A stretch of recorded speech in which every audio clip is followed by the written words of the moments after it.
Hello students, states of matter में आज हम पहला गैस लॉ जो है वो स्टडी करेंगे। और आज का जो लॉ हमारे पास है वो है बोयल्स लॉ। देखिए, बोयल यहाँ पे साइंटिस्ट का नाम है। उन्होंने एक लॉ दिया था गैस से रिलेटेड, उसी का हम अध्ययन करने वाले हैं। मैं आपको बताया था कि ये जो लेसन है स्टेट्स ऑफ मैटर, इसके अंदर हम गैसियस स्टेट और लिक्विड स्टेट को स्टडी करेंगे। तो गैसियस स्टेट के अंदर पहले हमारा जो टॉपिक है वो शुरू होता है गैस लॉ से, और गैस लॉज जो है उसमें पहला जो नियम है या लॉ जो है, सिद्धांत जो है वो है बोयल्स लॉ।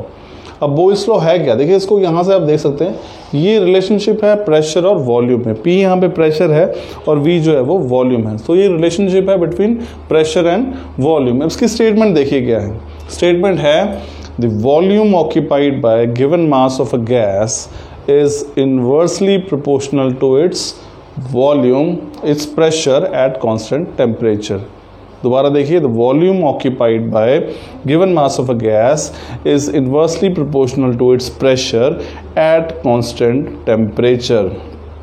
यानी किसी भी जो गैस हमें अगर मात्रा कुछ दी हुई है गैस की, तो उसके द्वारा जो उसका जो आयतन होता है वो और उस पर लगने वाला जो दाब होता है, दोनों व्यत क्रमानुपाती होते हैं।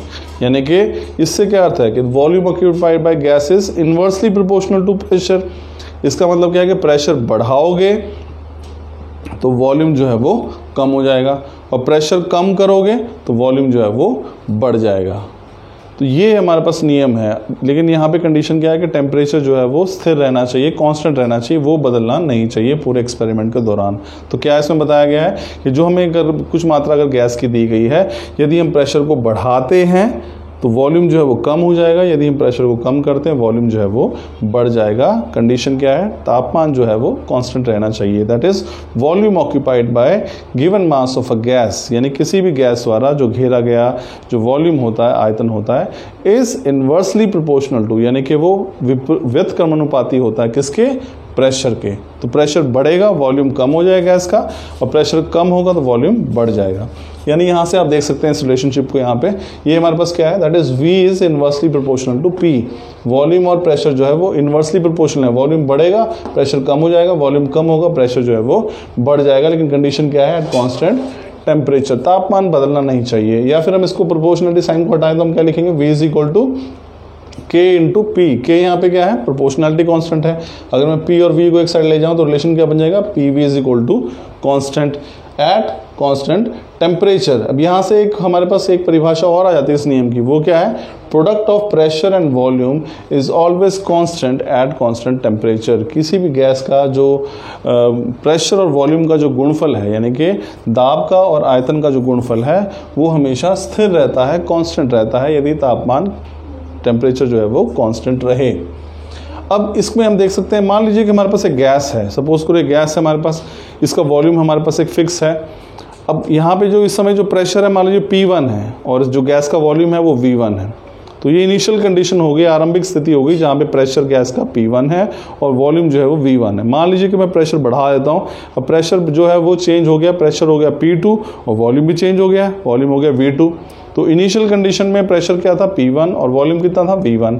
फाइनल कंडीशन में क्या हो गया? प्रेशर जो है P2 हो गया और वॉल्यूम जो है V2 हो गया। तो इस नियम के अनुसार यदि टेम्परेचर ना चेंज किया जाए, टेम्परेचर कांस्टेंट रखा जाए, तो बोयल्स लॉ के अकॉर्डिंग मान लीजिए P1 और V1 क्या था? इनिशियल कंडीशन में प्रेशर और वॉल्यूम किस में था? Under initial condition. और कंडीशन चेंज कर दी, प्रेशर P2 कर दिया, तो वॉल्यूम कितना हो गया? V2। ये कैसी है? ये फाइनल कंडीशन है। तो इस नियम के अनुसार क्या है? P1 into V1 that is equal to P2 into V2, this is equal to constant.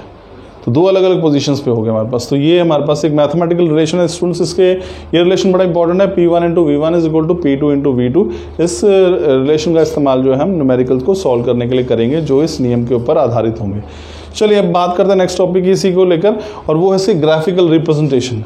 यानी कि हम इसको अगर PV प्रेशर और वॉल्यूम जो गैस का है और वो कांस्टेंट टेम्परेचर पे, उसका ग्राफ किस प्रकार का बनेगा। तो यहाँ पे तीन ग्राफ देखो स्टूडेंट्स शो करने की कोशिश की है। पहला ग्राफ हमारे पास वॉल्यूम और प्रेशर के बीच में है। आप देख सकते हैं हमारे पास जैसे जैसे प्रेशर इधर बढ़ रहा है, इधर प्रेशर बढ़ रहा है, वॉल्यूम जो है वो कम हो रहा है। तो दोनों उलट चल रहे हैं प्रेशर के बढ़ने, प्रेशर इधर बढ़ रहा है, वॉल्यूम इधर बढ़ रहा है ऊपर, लेकिन जैसे जैसे प्रेशर इधर बढ़ रहा है वॉल्यूम जो है वो कम हो रहा है। यही नियम भी कहता है। अब दूसरा ग्राफ जो है यहाँ पे वो PV और P के बीच में रखा है। तो अगर PV और P यानी PV प्रेशर वॉल्यूम का जो प्रोडक्ट है और प्रेशर के बीच में अगर आप ग्राफ प्लॉट करेंगे तो ये स्ट्रेट लाइन जो है हमें देखने को मिलेगी जो कि इस प्रेशर के पैरेलल होगी। और यदि आप एक तीसरा जो ग्राफ है यहाँ पे प्रेशर और 1/V के बीच में ग्राफ प्लॉट करेंगे, you will get a straight line which starts from origin. आपको एक स्ट्रेट लाइन मिलेगी जो कि ओरिजिन से स्टार्ट होती है। स्टूडेंट्स, अब बात करते हैं इसकी प्रैक्टिकल एप्लीकेशन की। क्यों हम इस नियम को पढ़ रहे हैं, इसकी उपयोगिता क्या है हमारे लिए। देखिए, ये नियम क्या कहता है कि यदि किसी जहाँ पर प्रेशर अधिक बढ़ेगा वहाँ पे वॉल्यूम कम हो जाएगा। इसका मतलब ये है कि प्रेशर को बढ़ाकर वॉल्यूम कम किया जा सकता है किसी गैस का, यानी कि उसको कंप्रेस किया जा सकता है। यानी कंप्रेस का मतलब क्या है, उसको अधिक उसका घनत्व बढ़ाया जा सकता है, उसकी डेंसिटी इंक्रीज की जा सकती है। इस नियम का जो है नतीजा ये निकलता है कि यदि प्रेशर बढ़ाया जाए तो वॉल्यूम कम कर सकते हैं। वॉल्यूम कम करने का मतलब क्या है कि हम डेंसिटी बढ़ा रहे हैं, मास पर यूनिट वॉल्यूम जो है वो इंक्रीज कर जाएगा।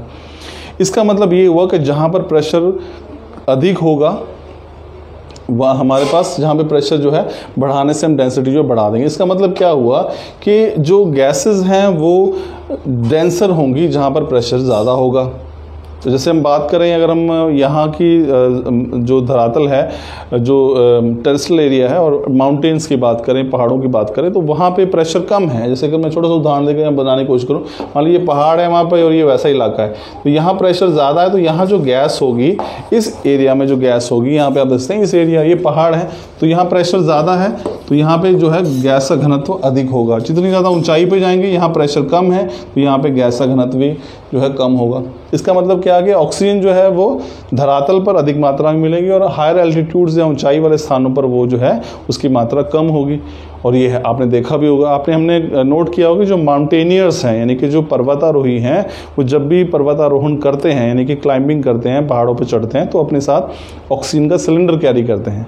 क्या कारण है, क्योंकि हायर एल्टीट्यूड्स पे जैसे जैसे हम जाते हैं वहाँ प्रेशर कम हो जाता है। प्रेशर कम होने की वजह से गैस की जो डेंसिटी है, ऑक्सीजन का जो घनत्व है वो कम हो जाता है। तो वहाँ ऊंचाई पर ऑक्सीजन का घनत्व कम होने से सांस लेने में तकलीफ हो सकती है, इसके लिए ऑक्सीजन सिलेंडर जो है वो कैरी किया जाता है। इतना ही नहीं, आपने जो प्लेन हैं, जो वायुयान हैं, जो बहुत ऊंचाई पर उड़ते हैं, उसके अंदर भी देखा होगा आपने, इमरजेंसी जो है मास्क लगे होते हैं ऑक्सीजन के लिए। तो ये भी इसकी एप्लीकेशन है कि हायर एल्टीट्यूड्स पे जब वहाँ जहाँ पे प्रेशर बहुत कम है वहाँ पे डेंसिटी भी कम होगी, जिसकी वजह से जो कोई भी वहाँ उतनी ऊंचाई पर स्थित होगा तो उसे ऑक्सीजन की आवश्यकता पड़ेगी। तो इसकी प्रैक्टिकल एप्लीकेशन है, क्या आप यहाँ से देख सकते हो जो मैंने आपको बताया, gases can be compressed by applying pressure. इसका मतलब ये है कि गैसेस को हम कंप्रेस कर सकते हैं यदि प्रेशर दाब जो बढ़ाया जाए। इन अदर वर्ड्स, दूसरे शब्दों में क्या है, gases are denser at high pressure. जब दाब अधिक होगा वहाँ पे गैस का घनत्व भी अधिक होगा।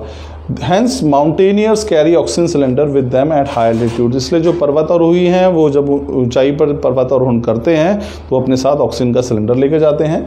दूसरी एप्लीकेशन क्या है, airplane flying at high altitudes are provided oxygen mask. जो वायुयान हैं जो बहुत ऊंचाई पर उड़ते हैं उनमें भी ऑक्सीजन मास्क जो है वो सतर्कता के तौर पर जो है वो उपलब्ध करवाया जाता है, क्योंकि अधिक ऊंचाई पर घनत्व कम होता है, जिसकी वजह से ऑक्सीजन की मात्रा कम होती है।